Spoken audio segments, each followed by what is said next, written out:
I don't know how to start this. I've been sitting here for about 40 minutes staring at my keyboard, deleting the same first sentence over and over. Because no matter how I try to say this, it sounds either too dramatic or not dramatic enough. And I need you to understand that what I went through was real.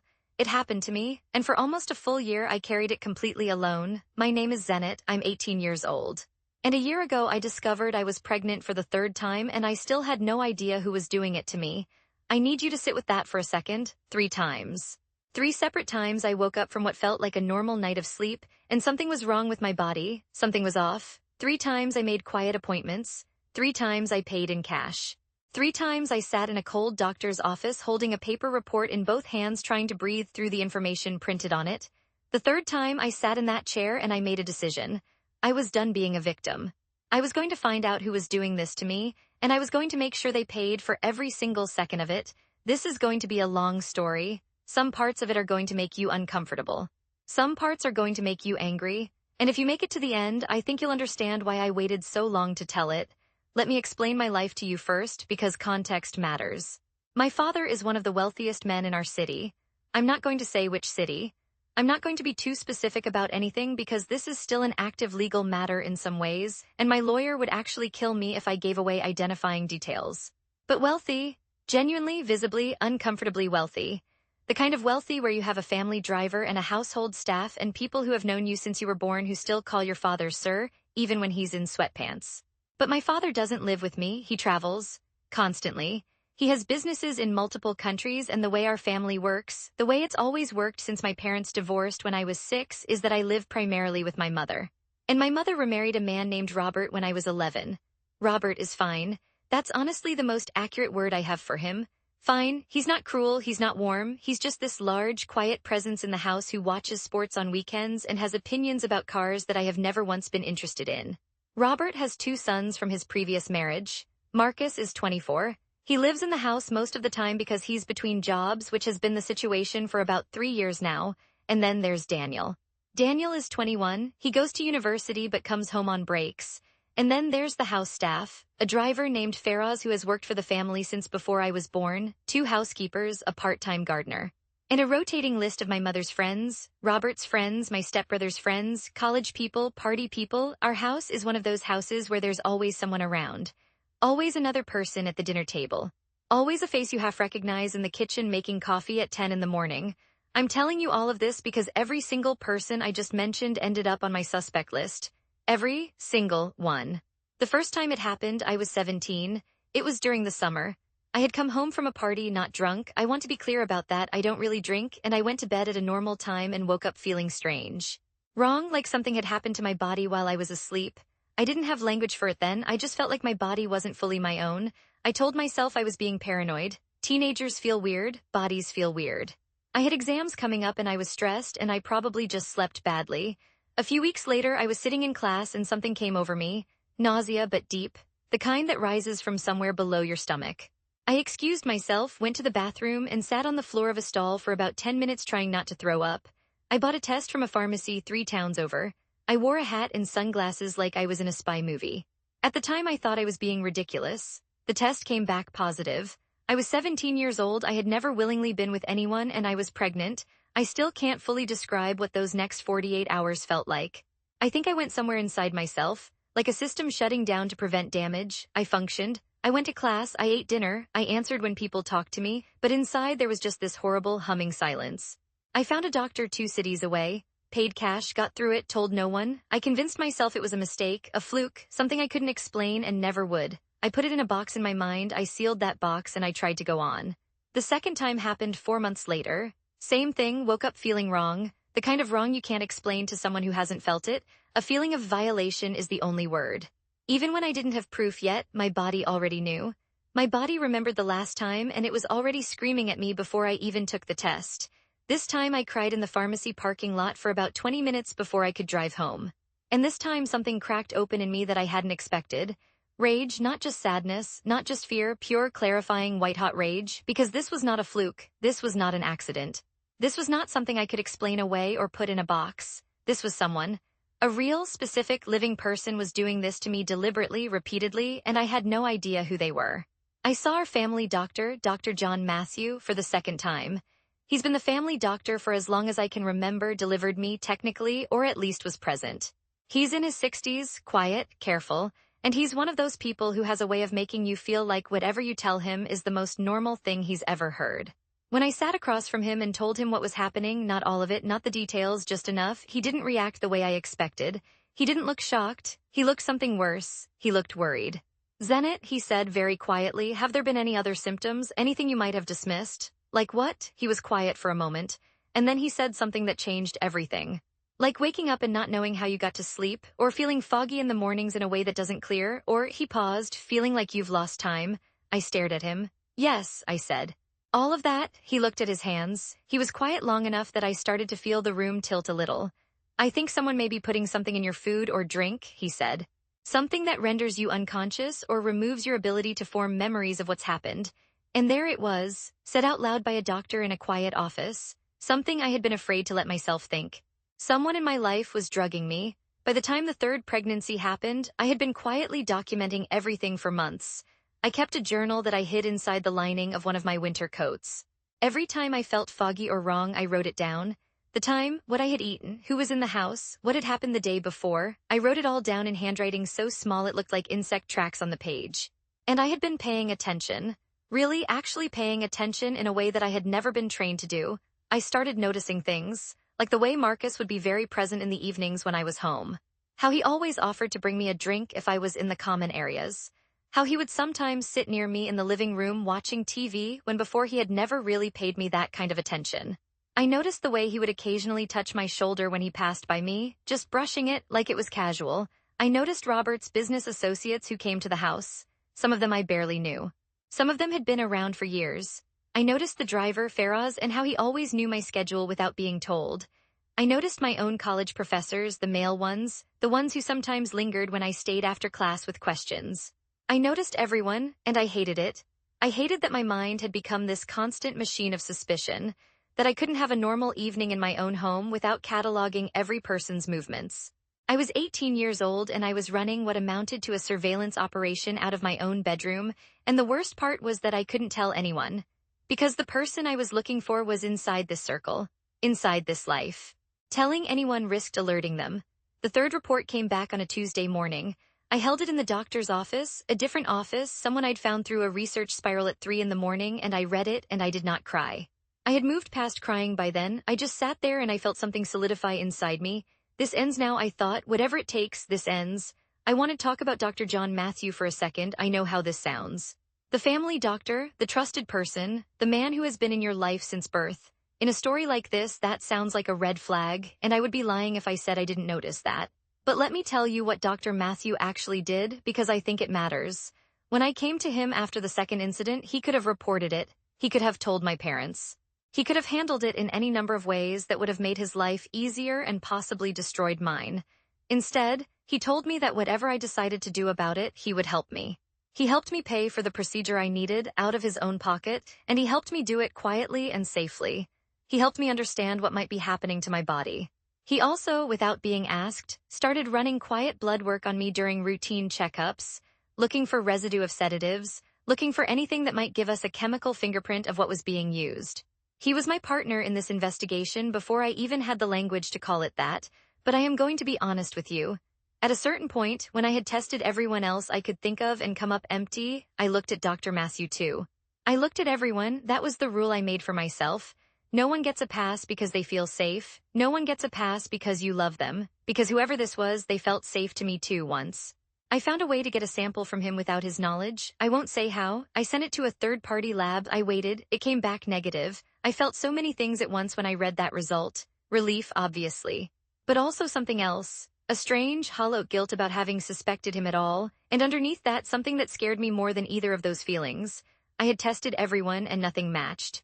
Which meant either I had missed someone, or I was missing something about how this was working. I need to tell you about my father. My father's name is Rajan. He is 61 years old and he is the kind of man who fills a room just by walking into it.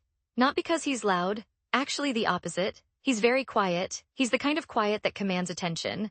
When he speaks, everyone listens, not because they're afraid of him, but because he somehow makes you feel like what he's saying is the most important thing happening in the world right now.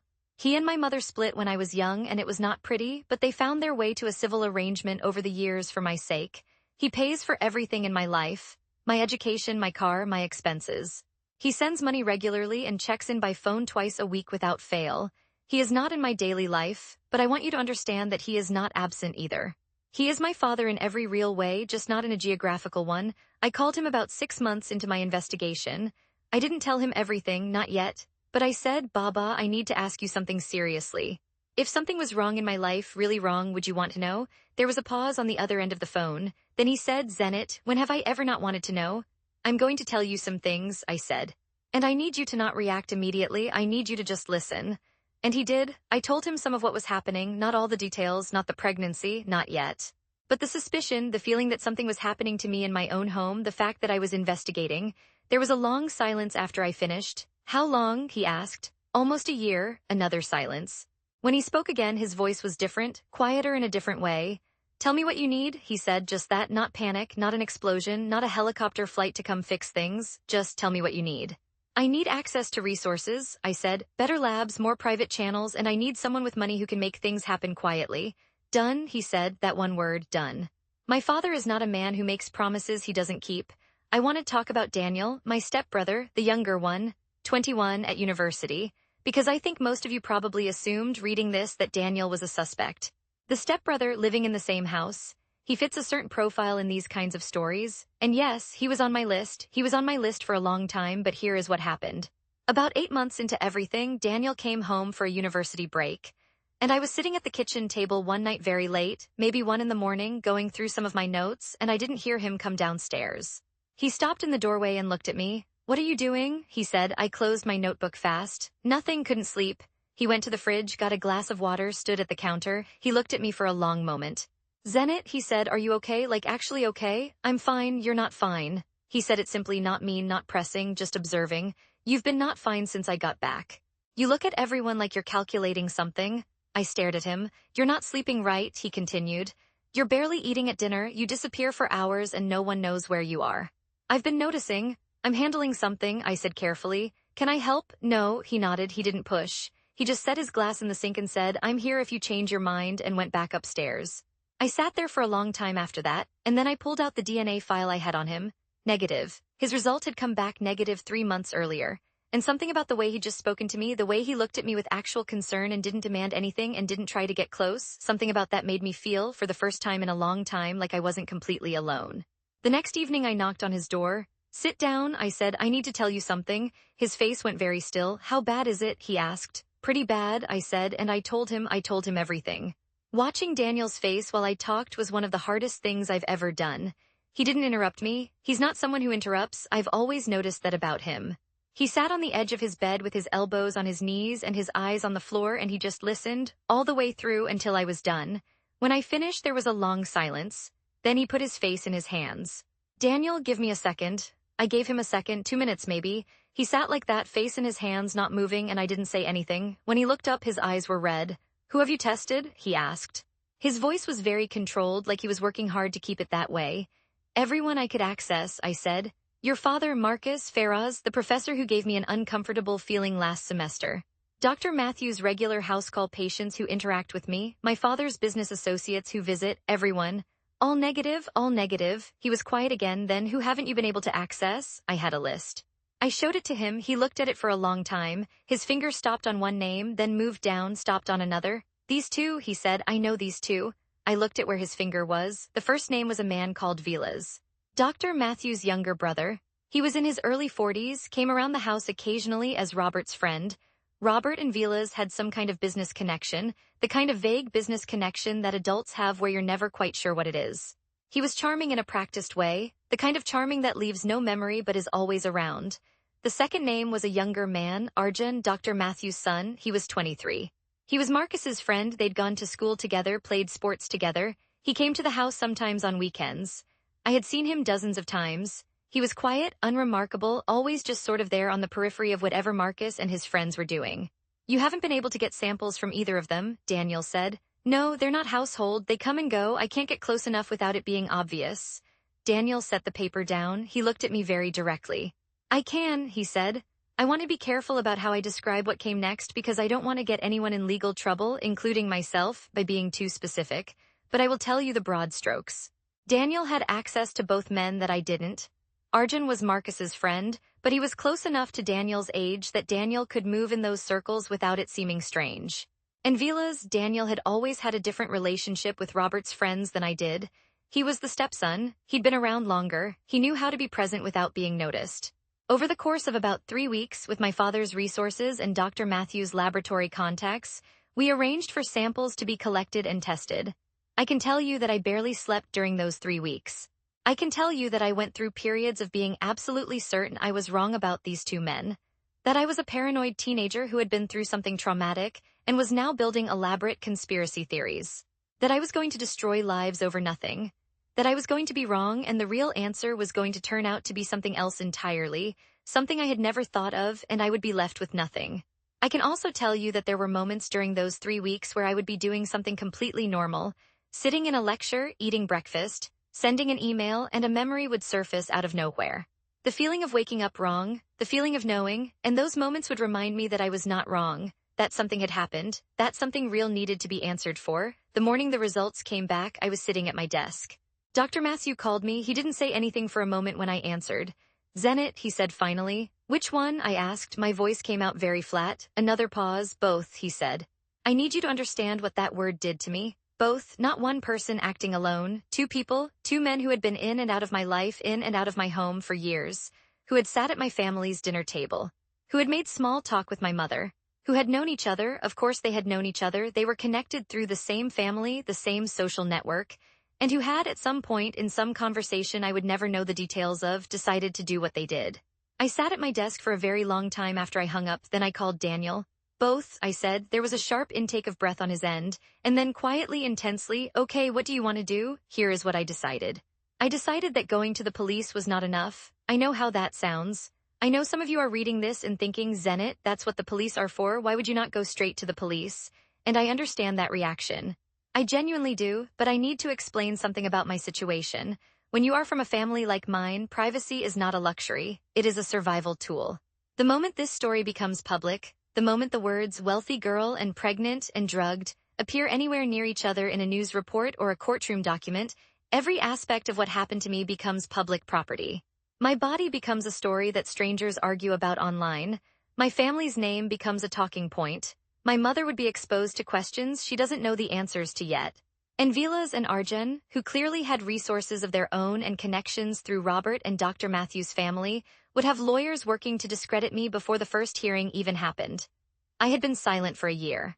I had documented everything. I had built a case that was airtight, but I was not going to hand that case to a system that might lose it. I called my father. "I have it," I said, "both of them proof." A long, careful silence. "Tell me everything," he said. My father flew in 2 days later. He didn't announce it. He didn't call ahead to the house. He just appeared on a Tuesday afternoon, standing in the doorway of my mother's house with a carry-on bag and a look on his face that I had never seen before. My mother, to her credit, did not make a scene. She could tell from the way he looked that this was not a social visit. "Rajan," she said. "I need to speak with Zenit," he said. "Privately?" She looked at me. Whatever she saw in my face made her take a step back and let us go. We sat in the garden. It was cold. Neither of us suggested going inside. I showed him everything, all of it, the journal, the lab results. The timeline I had built over months, Dr. Matthew's notes, the correspondence I had been keeping in an encrypted folder on my phone, every piece of evidence laid out in order. He read all of it without speaking. When he finished, he set the papers down very carefully on the garden table. He looked out at the yard for a long time. "How long have they had access to you?" he asked. Based on the timeline, at least a year before the first incident. Maybe longer. I think the first time may have been when I was still 17. Something moved across his face that I can only describe as tectonic, like watching something very old and very deep shift.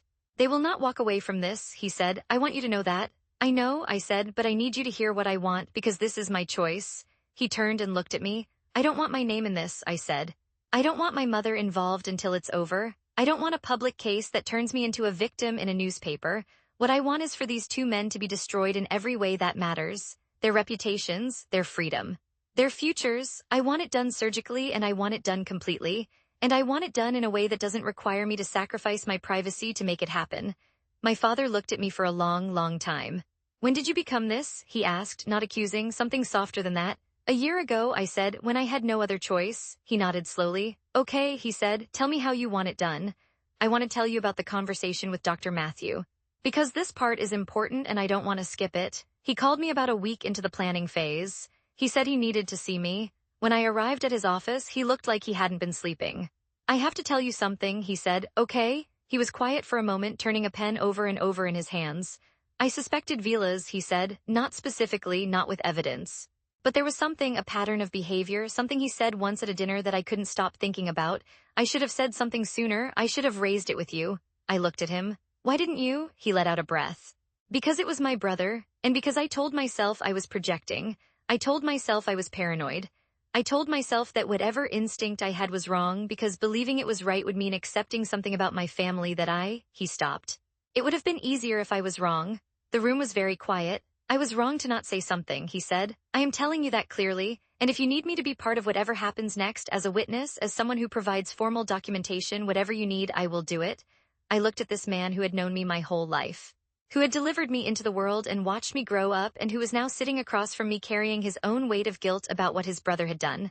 You helped me, I said, from the beginning. You believed me when I had nothing. That was the minimum, he said. That was the absolute minimum anyone should have done. It didn't feel like the minimum, I said. At the time, it felt like everything. He looked down at the pen in his hands. I'm sorry, Zenit, he said. I'm so sorry for what happened to you. I didn't say anything. I didn't need to. Some things don't require a response. They just need to be witnessed. Here is what we built. Between my father's resources, Daniel's access, Dr. Matthew's documentation, and a year's worth of my own careful record-keeping, we assembled a file that was comprehensive enough to be devastating. Medical records. Lab results with chain of custody documentation. A timeline that placed both men in the household on specific nights when I had recorded symptoms. Photographs. Communication records that Daniel helped obtain through his own contacts and messages between Vilas and Arjun that were not things you could explain away. Financial records, because my father's investigator found a pattern in how both men had coordinated their access to the household that looked deliberate when you laid it out chronologically. It was not just evidence of what they had done. It was evidence that they had planned it, that they had talked about it, that they had worked together, that they had considered what they were doing and done it anyway. I am not going to describe what it felt like to read those communications. I don't have the right words for it, and I don't think I ever will. There are things you cannot unknow. There are things that once you see them live in you permanently. I read those messages and I understood completely and finally that there was no possible way I had ever been imagining things. There was no possible story in which this was an accident or a misunderstanding. This had been deliberate, calculated, extended over time, and both of them had considered me not a person but an object. I sat with that knowledge. I let myself feel it, and then I filed it away because I still had work to do. The delivery of consequences came in phases. Phase 1 was legal. My father's lawyers, working quietly through channels that don't leave public traces, presented the evidence to the appropriate authorities in a way that was structured to result in criminal investigation and charges without my name appearing in any early documentation. This is possible in certain jurisdictions, in certain circumstances, when you have the right legal team and the right approach. It took work, it took money, and it took the willingness of Dr. Matthew to formally cooperate as a witness, which he did completely without hesitation. Phase 2 was personal destruction. Vilas had a professional life that he cared very much about. He had a reputation in business circles. He had partnerships, investments, relationships built on trust. My father, who moved in some of the same circles, began very quietly, very surgically, withdrawing those supports. A word here, a question raised there. The kind of slow, deliberate erosion that comes when someone with real power decides to apply it carefully. Within 2 months, Vilas was fielding questions about his business practices from people he had considered allies. Within 3 months, 2 of his major partnerships had quietly dissolved. He didn't know why, that was part of it. Arjun's situation was similar but different. He was younger, his social world was smaller, his reputation was more personal. Daniel handled parts of this himself. Arjun's social circle, the world he moved through, the connections that defined him began to receive certain information. Not lies, not anything fabricated, just truth, carefully placed, in the right ears at the right times. And then the criminal process accelerated in a way neither of them had been prepared for. Vilas was arrested on a Thursday morning. Arjun's arrest came 48 hours later. I was at home when Daniel texted me about Vilas. I was sitting at my desk in my room and my phone buzzed and I looked at the message and I read it 3 times. Then I put my phone face down on the desk. And I cried for the first time in months, not because I was sad. Not because I felt sorry for him. I cried because something that had been held rigid inside me for over a year finally had permission to move. I need to tell you about the conversation with my mother. She deserved to know. She had been living in that house without knowing, and while I had made every decision I'd made to protect her as much as myself, she still deserved the truth. My father and I told her together. We sat in the living room on a Sunday afternoon, all three of us, in a way we hadn't sat together since I was maybe 9 years old. I remember she was holding a cup of tea, and by the end of it the tea had gone completely cold. She cried, not quietly, she cried the way people cry when they've been carrying something without knowing they were carrying it, and suddenly they're allowed to put it down. Loud and ugly and absolutely real. She kept saying she should have known. She kept saying she should have noticed something. Mom, I said, stop. I'm your mother, I'm supposed to, you couldn't have known, I said. That's the whole point. They relied on the fact that no one would know. That's why it took me a year to figure it out, and I was looking. She grabbed my hand and held it very hard. I'm so sorry, she said. I'm so sorry, baby. I know, Robert was told separately by my father privately. I wasn't in the room for that conversation. I don't know exactly what was said. Robert is, by nature, a contained person. He doesn't emote in ways that are visible. But I know that afterward he sat in his car in the driveway for over an hour without going anywhere. Whatever he felt about Vilas, who had been his friend, whatever he had to work through about the fact that this had happened in his home, under his watch, he worked through it quietly. And then he came and found me, which he had never done before, ever in the entire time he had been my stepfather. He knocked on my bedroom door. Come in, I said. He stood in the doorway. He looked tired in a way I had never seen on him. I don't know the right thing to say, he said. You don't have to say anything. I want to say something. I waited. I should have been paying more attention, he said. To what was happening in this house, to you, I should have been paying more attention and I wasn't, and I'm sorry for that. It was the most words Robert had ever said to me directly. Okay, I said. He nodded. He stood there one more second, then turned and went back downstairs. It wasn't a movie moment. It wasn't a dramatic reconciliation. It was just a man who felt guilty about something real, saying so and then leaving me to my own feelings about it. Somehow that felt more honest than anything dramatic would have. I want to talk about what happened to me internally, because I think that's actually the part of this story that matters most. Living in a state of hypervigilance for an entire year does something to you. I don't fully know how to explain it. It's like your nervous system gets recalibrated. You stop being able to trust your body's sense of safety because your body's sense of safety betrayed you. You stop being able to fully relax in any space because you have trained yourself to be always scanning, always watching, always cataloging. There were nights during that year when I lay in bed and felt genuinely afraid to fall asleep. Because sleep was when it happened. Sleep was when I was vulnerable. And even knowing logically that I was now being more careful, that Dr. Matthew was running regular tests, that I was documenting everything, knowing all of that didn't turn off the alarm that lived in my chest every single night. I started therapy, quietly, not in my home city. I am still in therapy. I'm going to be in therapy for a long time, and I have made peace with that. The first time I sat across from my therapist and actually told her everything, actually said it out loud to someone whose only job was to listen, I talked for almost 2 hours and then couldn't speak for about 5 minutes. She said, you carried all of that completely alone. I had to, I said. I know, she said. I understand why, and I also want you to know that what you did, finding out, documenting, building that case, that took an extraordinary amount of strength.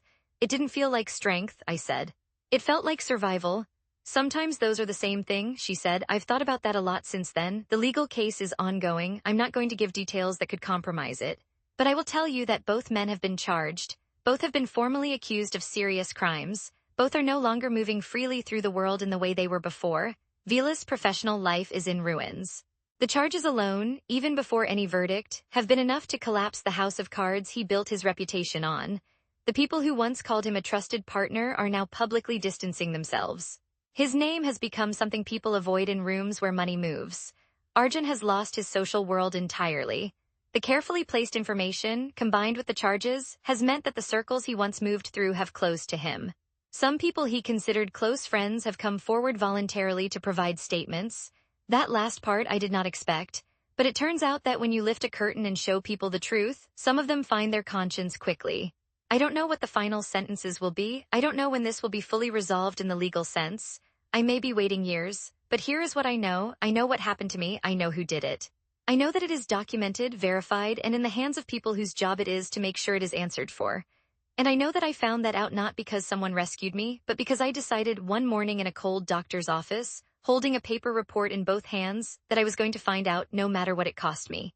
I want to end with something about Daniel, my stepbrother. The person I wouldn't have thought to turn to, who ended up being one of the most important people in this entire year of my life. A few weeks after the arrests, we were sitting in the kitchen late at night, just the two of us the way it had started. He had a cup of coffee, I had nothing. We weren't talking, just sitting. "Can I say something?" he said finally. "Sure, I'm glad you told me," he said. "I know that sounds like a small thing, but I mean it. I'm glad you trusted me." I looked at him. "You didn't give me a reason not to," I said. He smiled a little. It was a tired smile. "You were so careful," he said. "I could see you being careful around me back when before you told me. I understood that. I want you to know I understood it." "I tested you," I said. "I figured he might as well know your DNA." Early on, he didn't look surprised. He just nodded slowly. "I know," he said. "You know, I figured you were testing everyone. I would have been surprised if I wasn't on the list." He looked at his coffee. "I hope the result was useful." "It was the first result that came back clean," I said. He looked up at that. "Okay," he said. "Good." We went back to sitting in silence. And for the first time in over a year, the silence didn't feel like something I was hiding in. It felt like something I could actually rest in. It felt, maybe for the first time since this all began, like home. If you've read this far, I want to say one thing directly to you. If something is happening to you and you don't understand it and you're afraid to name it, trust yourself. Trust your body. Trust what it's telling you even when your mind is trying to explain it away. You are not paranoid, you are not dramatic, you are not making it up. And you do not have to carry it alone. I did carry it alone. I made that choice for my own reasons and I don't regret it, but it cost me. It cost me sleep and health and a year of my life and a kind of easy trust in the world that I may never fully get back. You don't have to do it the way I did. Find your Dr. Matthew, find your Daniel. Find the one person whose result comes back clean and tell them the truth. That's it, that's all I have. My name is Zenit, I'm 18 years old. And I am still here.